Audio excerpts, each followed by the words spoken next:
Hi viewers. கை குழந்தைய குளிக்க வைக்க தெரியாதவங்க, இந்த மாதிரி பாத் டப் ஆன்லைன்ல அப்படி இல்லன்னா பேபி ஷாப்ஸ்ல அவைலபிளா இருக்கும். நமக்கு தலை நிக்கிற வரைக்கும் தான் பயமா இருக்கும் பேபிய ஹேண்டில் பண்றதுக்கு. அதுக்கப்புறம் 3 மந்த்ல தலை நின்றும். அப்புறம் 6 மந்த்ல உட்கார ஸ்டார்ட் பண்ணிருவாங்க. அதுக்கப்புறம் நமக்கு குளிக்க வைக்கிறது அவ்வளோ பெரிய விஷயமா இருக்காது. அடுத்து நம்ம அந்த பாத் டப் வந்து ஒரு 3 மந்த்க்கு தேவைப்படும்னு வச்சுக்கோங்களேன். அதுக்கப்புறம் அது தூங்க தான் செய்யும். அப்புறம் செகண்ட் பேபி பொறக்கும்போது அதே மாதிரி 3 மந்த்ஸ்க்கு யூஸ் ஆகும். அதுக்கப்புறம் அது வேஸ்ட்டா தான் போகும். அது ஒரு 1000, 3000 அந்த மாதிரி ரேஞ்சில வாங்கி, அது வேஸ்ட்டா தான் இருக்கும்.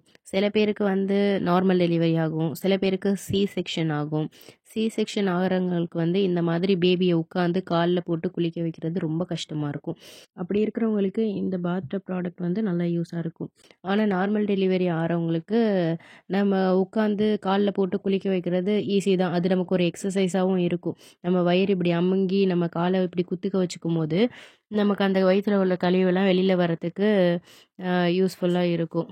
அது மாதிரி நார்மல் டெலிவரிலயும் வெஜினல்ல லைட்டா வந்து ஸ்டிச்சஸ் போட தான் செய்வாங்க. அது அந்த அளவுக்கு பெயின் இருக்காது. எனக்கும் நார்மல் டெலிவரி தான். ஆனா என்னோட 2 பேபியும் வந்து நான் தான் குளிக்க வச்சேன். ஃபர்ஸ்ட் பேபிக்கு மட்டும் ஃபர்ஸ்ட் டைம் வந்து ஏன்னா நியூ எக்ஸ்பீரியன்ஸ்ல வெஜினல் ஏரியால அதுவும் ஸ்டிச்சஸ் வேற போட்டிருப்பாங்க. நம்ம நடக்கிறதே நண்டு மாரி நடப்போம். இதில நம்ம குத்த வச்சு உட்காந்து கால்ல தண்ணி ஊத்துறதுங்கிறது ஃபர்ஸ்ட் டைம் கொஞ்சம் பயமா இருந்துச்சு. அதனால எங்க சின்னம்மா ஊத்துனாங்க. அதுக்கப்புறம் அவங்க ஊருக்கு போயிட்டாங்க. 21 டேஸ்ல வந்து அதுக்கப்புறம் நான் தான் என் பையன கால்ல போட்டு குளிக்க வச்சேன். அப்பையிலேருந்து அதுக்கப்புறம் செகண்ட் பேபிக்கும் நானே குளிக்க ஊத்திட்டேன். எனக்கு எந்த பயமும் இல்ல. நம்ம பேபிய நம்ம கேர் பண்ணி ஹேண்டில் பண்ணி நம்ம ஹோல்டு பண்றத தாண்டி வேற யாரு ஹோல்ட் பண்ணிற முடியும் சொல்லுங்க? நம்மள தாண்டி யாராச்சும் கேர் பண்ணுவாங்க? நம்ம பேபிய. குளிக்க வச்சதுக்கப்புறம் எந்த டால்கம் பவுடரும் யூஸ் பண்ணாதீங்க. அந்த மாதிரி சாம்பிராணி புகையும் தேவை கிடையாது. நான் எதுக்கு சாம்பிராணி புகை வேணாங்கிறேன்னா, அதில நெறைய கெமிக்கல்ஸ் இருக்குது அப்படிங்கிறதுனால தான். பிள்ளைங்களுக்கு மாய்ஸ்சரைசர் வேணும் அப்படிங்கிறதுனால மாய்ஸ்சரைசர் க்ரீம் யூஸ் பண்ணிக்கலாம். டயப்பர் போட்டிங்கன்னா டயப்பர் ரஷ் க்ரீம் யூஸ் பண்ணிக்கோங்க. மற்றபடி தேவையில்லாத எந்த கெமிக்கல்ஸும் சின்ன பிள்ளைங்களுக்கு நம்மளே போட்டு விட வேணாம்.